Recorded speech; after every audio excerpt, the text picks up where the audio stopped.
अस्सलामुअलैकुम दोस्तों, कैसे हैं आप लोग। उम्मीद करते हैं कि आप सभी लोग खैरियत से होंगे। दोस्तों, आज की वीडियो में हम कुवैत की कुछ ज़रूरी अपडेट, ज़रूरी जानकारी जो आ रही है वो आप तक पहुंचाने वाले हैं। उससे पहले एक खबर आपको इंडिया के हवाले से दे दें। कल इंडिया के एयरपोर्ट पर उस वक्त अफरा तफरी मच गई जब एयर इंडिया की फ़्लाइट 141 मुसाफिरों को लेकर तिरची से शारजा के लिए रवाना होती है। बताया गया कि जब यह फ़्लाइट उड़ान भर लेती है उसके बाद फ़्लाइट के पायलट को यह पता चलता है कि फ़्लाइट के लैंडिंग गियर में खराबी आ चुकी है, लैंडिंग गियर खराब हो चुका। जिसके बाद फ़्लाइट को वापस एयरपोर्ट की ओर मोड़ा जाता है ताकि फ़्लाइट को लैंडिंग कराया जा सके। लेकिन लैंडिंग कराना भी इतना ज़्यादा आसान नहीं था क्योंकि लैंडिंग गियर खराब हो चुका था। उसके बाद फ़्लाइट को आसमान में ही काफ़ी देर तक घुमाया गया ताकि फ़्लाइट के ईंधन को जलाया जा सके। बाद में जब फ़्लाइट को लैंडिंग के लिए वापस लाया गया उस वक्त एयरपोर्ट पर 20 से ज़्यादा दमकल की गाड़ियां और साथ में बड़ी तादाद में मेडिकल टीमें मौजूद थी, क्योंकि उस वक्त लोगों को ये लग नहीं रहा था कि शायद ये फ़्लाइट सुरक्षित तरीके से लैंड हो सके।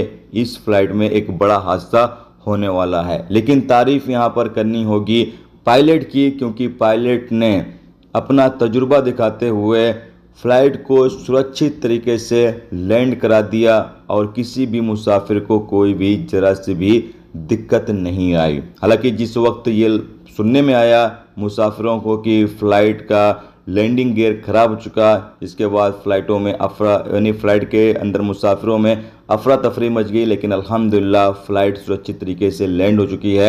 उसके बाद लोगों ने जमकर पायलट की तारीफ़ की है। इसके अलावा अगली अपडेट यह है कि कुवैत में 6 लोगों के एक गिरोह को गिरफ्तार किया गया, जिसके कब्जे से 3000 से ज़्यादा शराब की बोतलें और साथ में अमेरिकी डॉलर भी इनके कब्जे से बरामद किए गए और साथ में चरस वगैरह भी इनके कब्जे से बरामद किए गए हैं।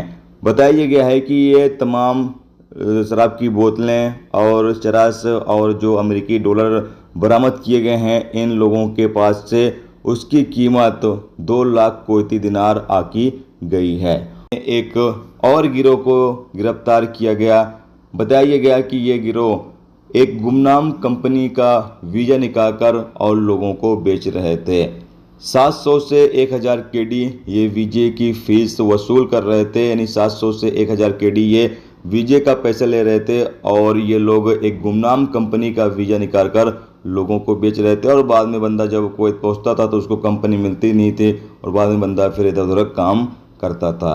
इसके साथ ही एक वीडियो क्लिप सोशल मीडिया पर वायरल हुई जिसमें देखा गया कि एक स्कूल बस में, यानी कुवैत के एक स्कूल बस में एक स्टूडेंट इजराइल का झंडा लिए हुए है, जिस पर ड्राइवर के खिलाफ कानूनी कार्रवाई की गई।